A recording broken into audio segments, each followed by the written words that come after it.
en el programa. Quiero saludar en esta parte a Sadi Curi, él es experto en seguridad pública, también en corrupción.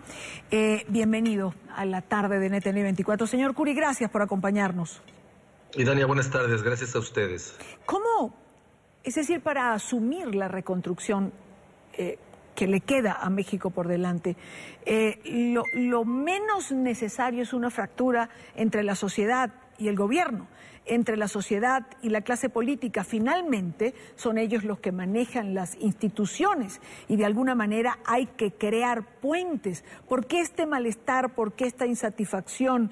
¿Por qué este pretender de la propia sociedad organizarse y suplantar las instituciones que tendrían que estarse ocupando de todo lo posterior a este terremoto?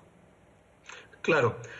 Creo que sería muy importante analizar en conjunto y no perder la perspectiva. ¿Sí? Efectivamente, al día de hoy hay alguna molestia por parte de familiares respecto a la información que no ha estado fluyendo como... Pero yo creo que será muy interesante analizarlo desde el principio. Hace una semana que sucede el temblor, justo en el aniversario número 32 del terremoto de 1985.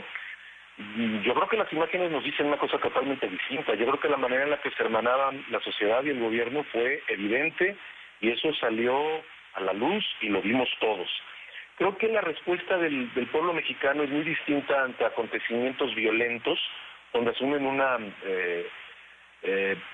autoprotección, por decirlo de alguna manera, a cuando suceden eventos de este tipo, que no es la primera vez, porque acordémonos que además del temblor del 19 de septiembre, tuvimos uno previo del 7 de septiembre y tuvimos estragos por parte de huracanes.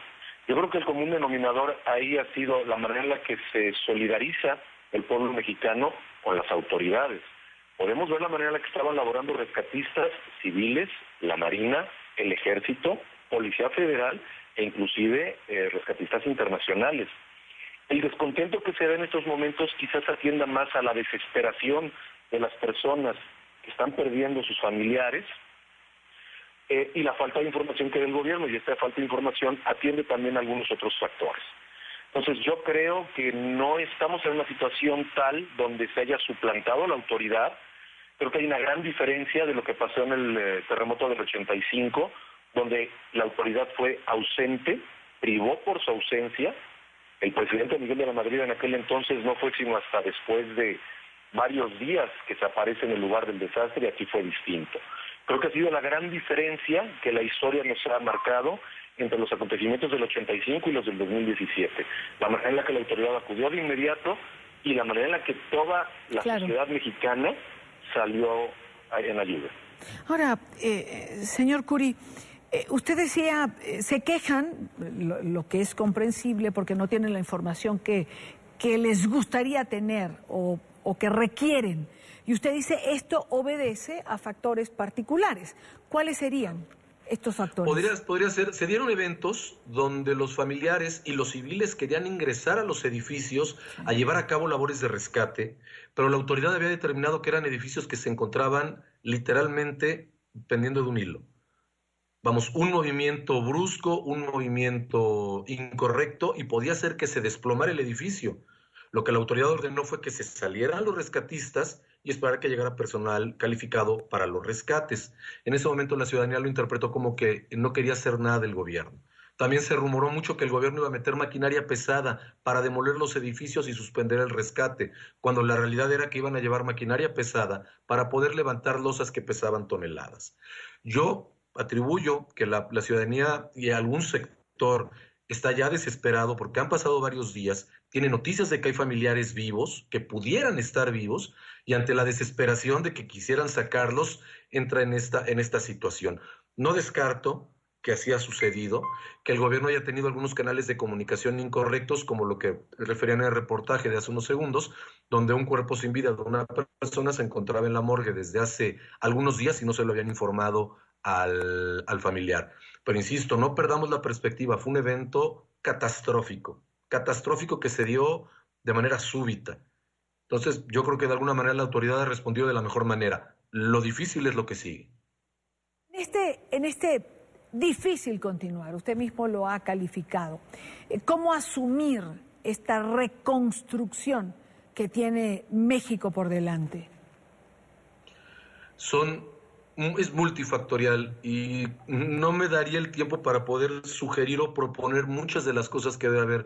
Debe de haber, hay cuestiones políticas, hay cuestiones económicas, hay cuestiones sociales, hay cuestiones de seguridad, hay cuestiones de palestra.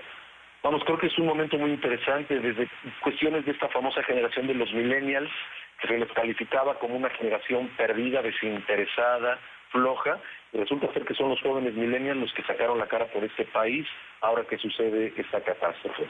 La reconstrucción va a ser difícil y va a ser muy tardada, y si a esto lo ensalzamos con un proceso electoral que tenemos el año que entra, va a ser verdaderamente difícil. Ahora, por ejemplo, recuerdo la semana pasada yo misma hacía la entrevista con una diputada del PAN, del Partido de Acción Nacional, que hacía una propuesta de el presupuesto electoral para el 2018.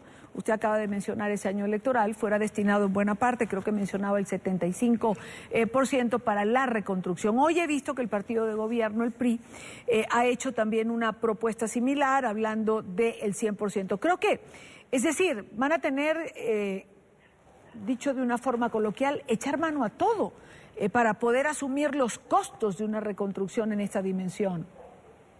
Sí, pero creo que son medidas populistas muy peligrosas. El Fonden, que es el Fondo Nacional para Desastres, tiene un presupuesto este año de 6,000 millones de pesos, no dista mucho a lo que será para el año que entra, alrededor de 370 millones de dólares. Contra el presupuesto que tienen los partidos políticos, que es cerca de 17,000 millones de pesos. El problema ¿cuál va a ser? Si entregan todo, renuncian porque no pueden donarlo, no es un dinero que sea de los partidos, sino que renuncian a este financiamiento. El problema lo vamos a tener el año que entra porque ¿cómo van a financiar sus campañas políticas? Le estamos abriendo la puerta al narcotráfico y al financiamiento ilegal para las campañas políticas. No es la solución. Pero si volteamos la cara a todos los políticos corruptos que ha tenido este país, a los gobernadores, más de 22 gobernadores que se encuentran investigados en proceso, encarcelados o prófugos, suman más de 258,000 millones de pesos. Estamos hablando de 14,000 millones de dólares, lo que han desviado. Entonces, a esto me refiero que es multifactorial. Es un problema muy complejo como para pensar que lo vamos a solucionar con el financiamiento de las campañas políticas. No, sí. Ahí estamos abriendo otro problema. Entonces, fue una catástrofe. Pero un problema importante sobre... hay que detenerse, es decir, usted ha señalado algo importantísimo. Si dejamos a los partidos políticos sin financiamiento, se le abre la puerta al narcotráfico. México tiene, usted mismo lo señala, buena prueba de lo que es el dinero del narcotráfico y del crimen organizado dentro de las gobernaciones y dentro de las campañas. Ahora, ¿la gente va a ser capaz de entender esto? Hay que explicarlo.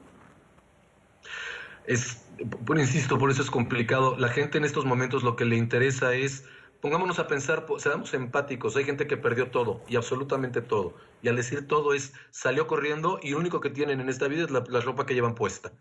Lo que les interesa es recuperar su patrimonio, tener que comer el día de mañana, tener un trabajo, en fin. Difícilmente la gente va a entender todo esto y por eso me refiero que son medidas populistas, porque es muy sencillo. El PRI simplemente renunció a lo que le queda de financiamiento este año, que son alrededor de 254 millones de pesos, y está renunciando a este financiamiento. Yo creo que aquí lo interesante sería que la autoridad vea la manera en la que los gobernadores que están siendo investigados o procesados malversaron fondos y que ese dinero lo congele, que ese dinero regrese a las arcas del Estado. Y en fin, son muchas cuestiones que no pueden verse de manera aislada. Si las vemos de manera aislada, un problema va a generar nosotros más adelante.